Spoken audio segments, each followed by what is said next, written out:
Live from Los Angeles, it's theCUBE, covering Open Source Summit North America 2017. Brought to you by the Linux Foundation and Red Hat.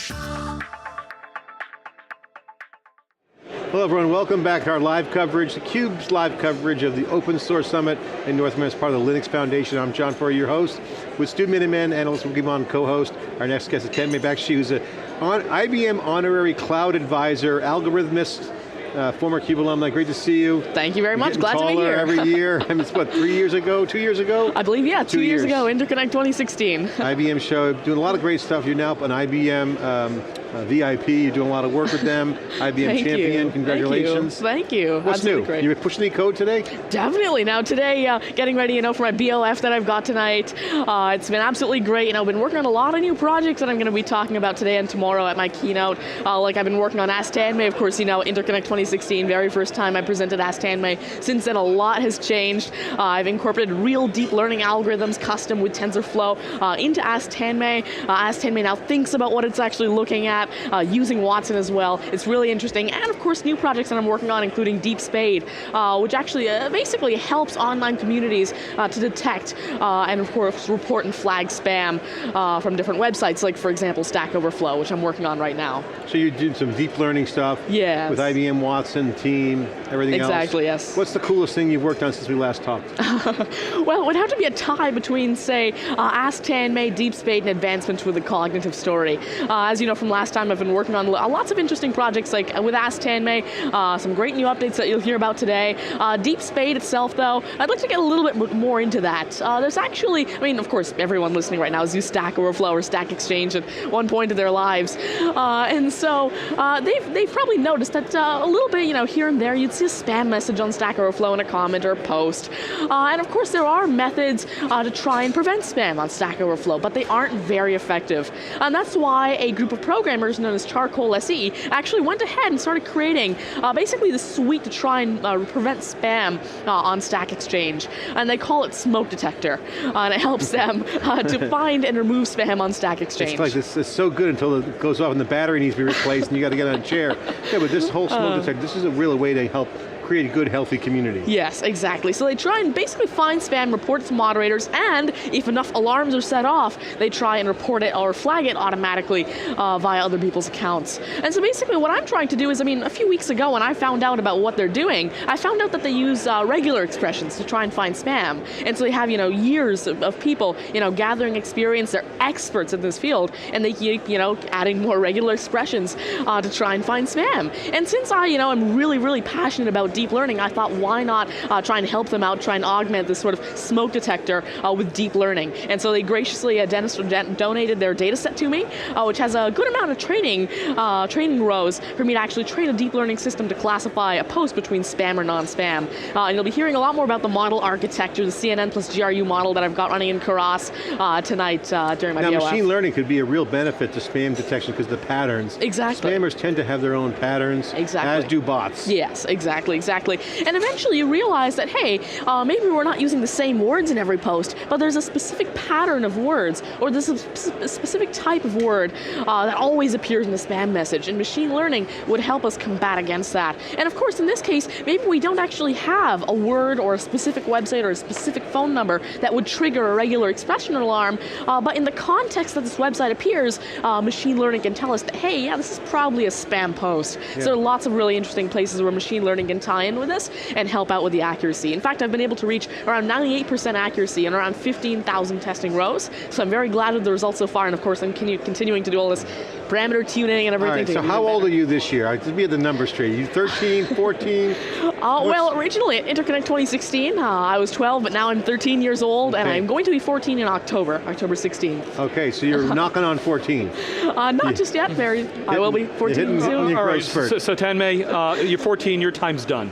at this point, but one of your missions, to be serious, is helping to inspire the next generation, Yes. especially here at the Open Source Summit. Yes. Why don't you talk a little bit, give us a preview of what we're going to see in your keynote. Sure, definitely. Now, as you mentioned, in fact, I actually have a goal, which is really to reach out to and help 100,000 aspiring coders along their journey of learning to code, and of course then applying that code in lots of different fields. In fact, I'm actually already around 4,500 people there, which I'm very, very excited about.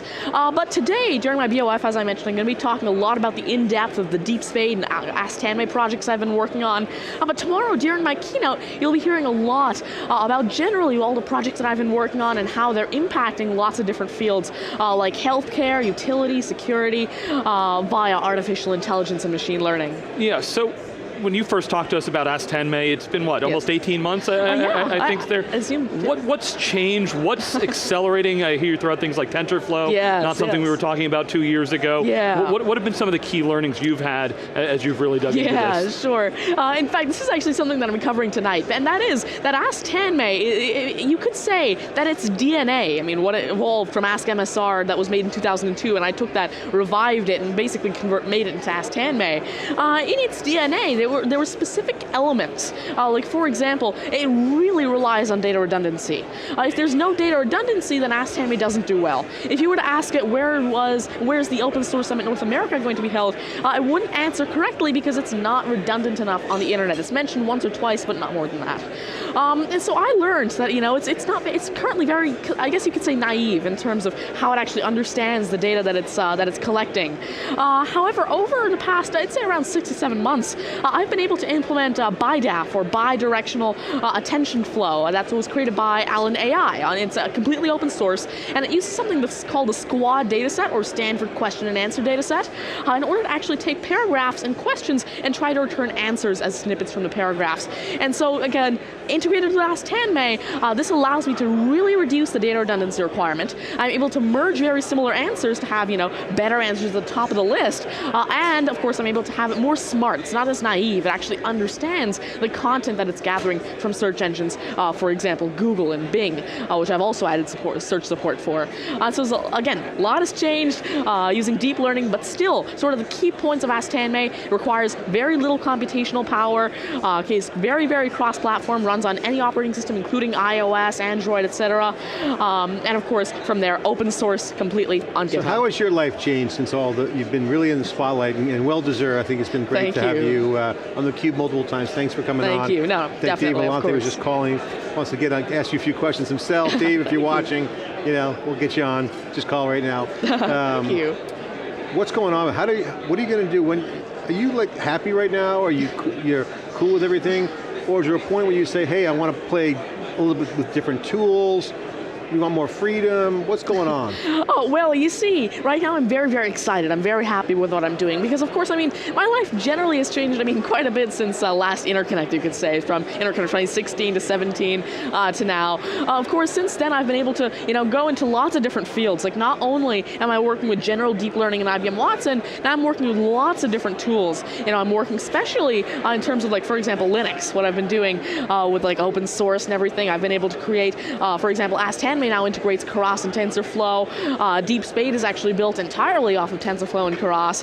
And now I've also been able to venture into lots of different APIs as well, not just with IBM Watson, also things like we've got the Dandelion API, which Ask Tanmay also relies off of Dandelion, providing text similarity services for semantic and syntactic text similarity, which again, we'll be talking about tonight as well. Right. So yeah, lots has changed, and of course, with all this, sort of new stuff that I'm able to show, or new media through which I'm able to share my knowledge, like for example, all these, CUBE interviews I've been doing, and of course, all these keynotes, I'm able to really spread my message about AI, why I believe it's not only our future, but also our present. Like for example, I also mentioned this last time, if you were to just open up your phone right now, you already see that half of your phone is powered by AI. It's detecting that, hey, you're at your home right now, you just drove back from work, and it's this time on this day, so you probably want to open up this application. It predicts that and provides you with that. Apart from that, things like Siri, Google Now, these are all powered by AI. They're already an integral part of our lives, and of course what they're going to be doing in our lives to come is just absolutely great with healthcare, providing artificial communication ability to people who can't communicate naturally. I think it's going to be really, really really interesting. Tanmay, always great to have you on theCUBE. Congratulations. Ask Tanmay, good projects. Let's stay in touch as we start to do some more collaboration. Love to keep promoting your work. Great job, and you're an inspiration to many. Thank you very much. Glad to be here. Thanks for coming on theCUBE. Live coverage from the Open Source Summit. It's theCUBE in Los Angeles. I'm John Furrier, Stu Miniman. We'll be back with more live coverage after this short break.